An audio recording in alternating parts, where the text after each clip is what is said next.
Alright, so this video is about why I decided to make the video about what caused my divorce from my first wife now instead of before.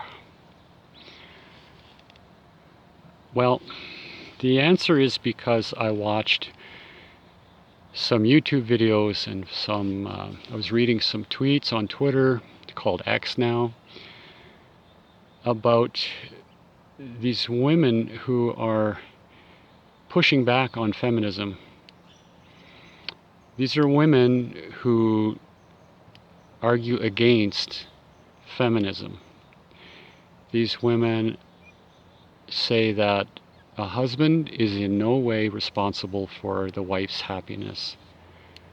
Only the wife is responsible for the wife's happiness. Okay, so that was a shocker. I mean, that was like a slap in the face to wake me up. I'm not responsible for my wife's happiness? I thought I was. I thought that was the whole purpose of my life, was to work hard and do everything I could to make my wife happy. But that's not what these women are saying. They said there's no human being on earth that can make a woman happy, a wife happy. Only the wife can make the wife happy. Well, that was a revelation.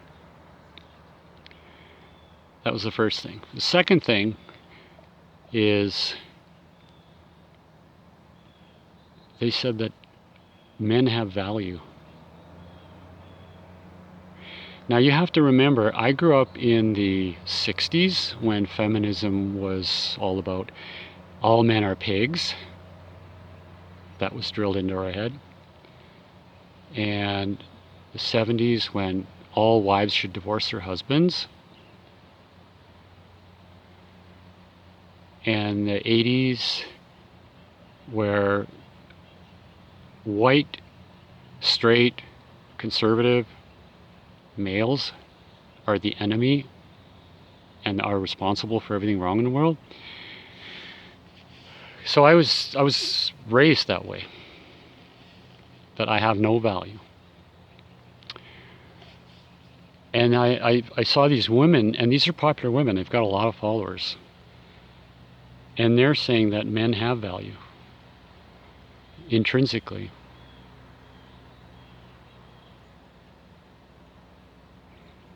And that was a slap on the face in the other direction that I woke up.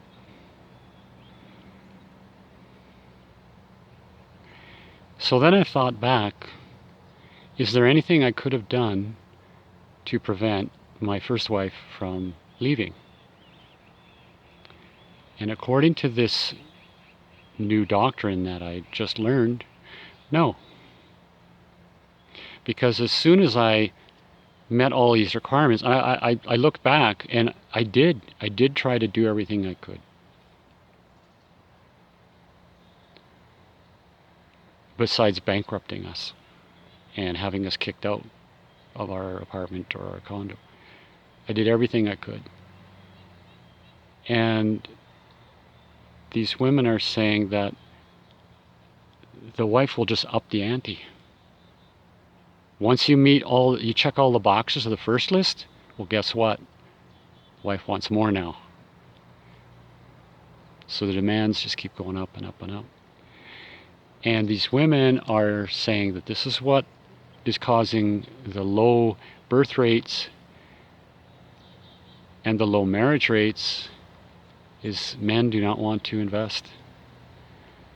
White, conservative, straight men do not want to invest in a wife. They don't want to have a family because the risks are so incredibly high. I lost everything I worked for materially, and I lost my kids. And if somebody tells you, oh, the divorce, they went through a divorce, they say, oh, the divorce never affected my relationship with my children. Well, lucky you. Because most divorces are not between angels and mature marriage counselor, experienced psychologists. They're between just average people. who have a hard time dealing with having their life trashed and their life's work garbaged and their kids torn away and renamed. So I changed my tune. Any young man who asks me about getting married, I used to say get married when I was married. Now that I'm divorced, I tell everybody that asks, never get married. Never. It's just too much of a risk. Now, if you do, because you want to have a consistent partner in the bedroom, you better have a bulletproof prenuptial agreement. And if your fiance can't agree to that, then you know what she's actually after. You get yourself a lawyer, you pay the $1,000 or whatever it is to get a bulletproof prenup. She gets a bulletproof prenup, so you can't take any of her money or earnings, and she can't take any of yours. And if there's kids involved, it's blown out of the water anyway. Your prenups are not enforceable when it comes to childcare. So if the kids need $10,000 a month because they're going to private lessons, private school, private blah, blah, blah, you're on the hook for that. So if you're going to get married, don't have kids.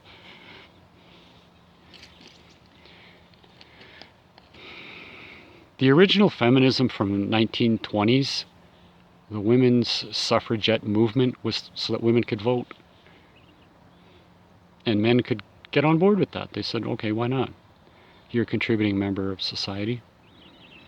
And then it got hijacked by the kooks and the hateful people who couldn't get a man if they tried. Now, look at another thing I want to comment on is this thing called body count.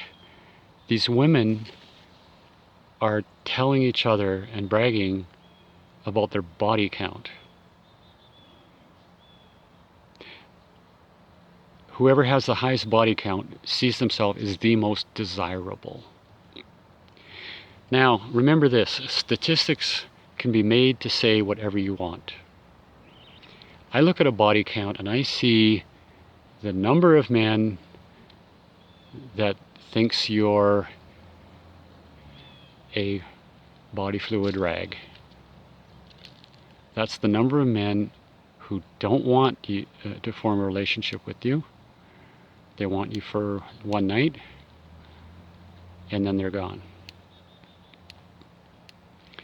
I think women should be ashamed of a high body count.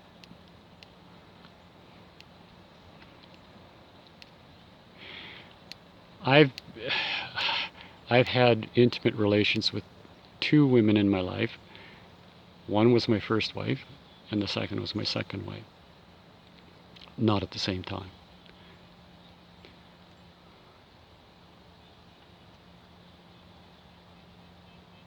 So what, I'm not desirable?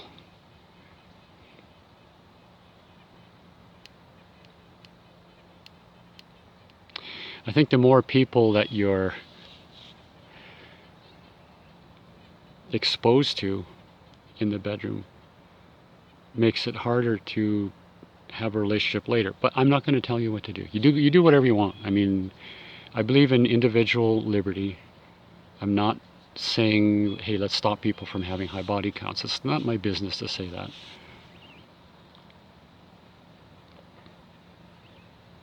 I just look at it the other way. It's not something to be proud of. It's actually something to be ashamed of. Also, I have heard of these adult swingers groups on some kind of platform, I don't know. I'm thinking of that situation, if you can get away with it, fine. I mean, I'm not a prude. Whatever the two of you, every marriage is unique and it's made up by the two people who are in it. And if you two can get away with that, that's fine. I mean, I've got nothing to say about it. I do think that you run the risk of one of you finding someone you like better and then you want to leave the marriage. So I guess there's two two best case scenarios.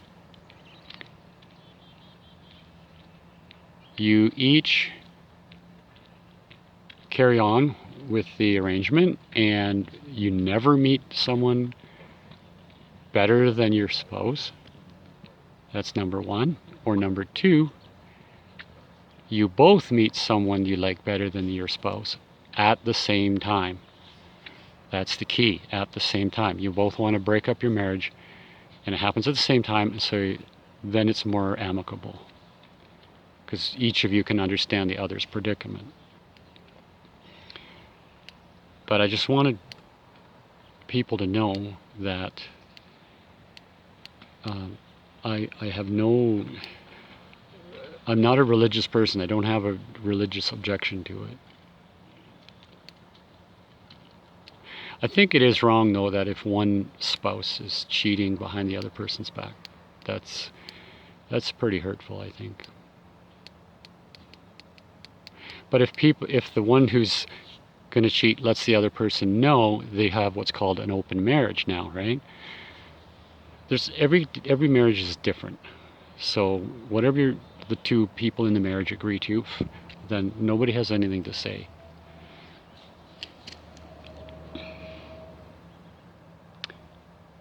I just want world peace and eternal happiness and everybody to go to heaven.